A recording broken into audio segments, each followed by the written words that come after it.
भाई डॉक्टर इसरार अहमद ने जब भी दज्जाल का और दज्जाली निजाम का जिक्र किया है तब उन्होंने ट्रिप्स एग्रीमेंट का भी जिक्र किया। यहाँ तक भी कहा गया कि दज्जाल कुछ लोगों पर बारिश करेगा, कुछ लोगों को कहत में रखेगा। अब ये ट्रिप्स एग्रीमेंट है क्या? हाँ, ये समझते हैं। ट्रिप्स वर्ल्ड ट्रेड ऑर्गेनाइजेशन का वो एग्रीमेंट है कि जिसका नाम है trade related aspects of intellectual property rights. ये एग्रीमेंट ये कहता है कि मेंबर ममालिक ये इंश्योर कराएं कि उनके यहाँ इंटेलेक्चुअल प्रॉपर्टी राइट्स को एडहेयर किया जाएगा, चाहे वो राइट्स बीज के क्यों ना हो, पेस्टिसाइड्स के क्यों ना हो या फिर बायोटेक्नोलॉजीज के क्यों ना हो। इसका मतलब ये कि एक बार आप ट्रिप्स के सिग्नेटरी बन गए, उसके बाद आपके किसान को हमेशा जेनेटिकली मॉडिफाइड बीज ही डालने होंगे। जब वो ये बीज डालेगा उसी कंपनी के पेस्टिसाइड डालने होंगे। जब फसल तैयार होगी तो उस फसल में या तो बीज होगा नहीं, और अगर हुआ तो उस बीज को दोबारा किसान उगा नहीं सकता, नए बीज ही खरीदने पड़ेंगे। अगर किसान ने वही बीज दोबारा उगाए तो उसको कैद हो जाएगी। ये है वो दज्जाली निजाम की जिसके जरिए वेस्ट के कंट्रोल में आपका पूरा ज़रात, आपकी पूरी एग्रीकल्चर आ जाती है। एंड एग्जैक्टली यही हो रहा है। ये जो 5 कंपनीज हैं आज दुनिया की सीड की मार्केट का 60% ऑपरेट करती हैं। आज ये 5 कंपनीज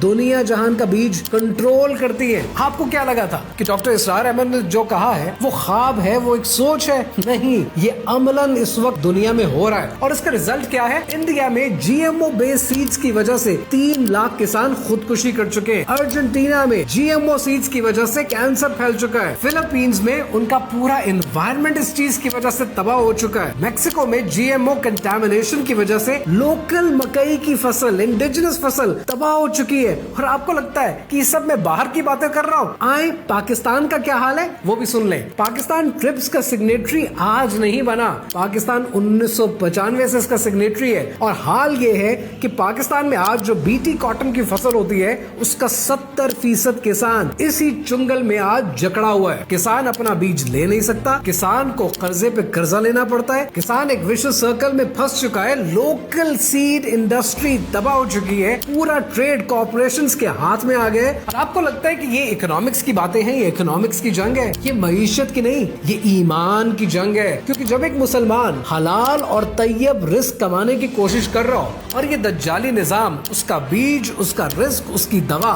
रोक कर बैठ जाए तो सवाल मईशत का नहीं, सवाल ईमान का है। और यही दज्जाली निजाम करता है। वो आपकी दुकान, आपका मकान नहीं हथियाता, वो आपका फैक्टर ऑफ प्रोडक्शन ले लेता है। आपका कारोबार लेने में उसका फायदा नहीं, लेकिन जिस चीज से आपका कारोबार बनेगा उस फैक्टर को ही ओन कर लेगा। यही दज्जाली निजाम है और इसके खिलाफ आपका आंखें खोलना बहुत जरूरी है।